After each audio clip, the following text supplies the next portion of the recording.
Assalamu alaikum. Hello friends, how are you? Welcome back to our new video. In this video, I am going to show you how to put picture in Microsoft Word behind the text.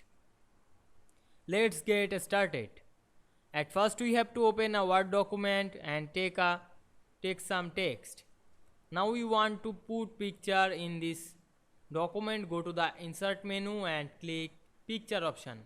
Then choose a picture on our file. Now we click a picture and insert it. Now we can see here we insert a picture. Now we click the picture and go to the format menu. Then click word text option and choose behind text. Then we move the picture and we can see here we put this picture behind text very easily. I hope you enjoyed the video. Please like, comment, share and subscribe my YouTube channel. Thanks for watching.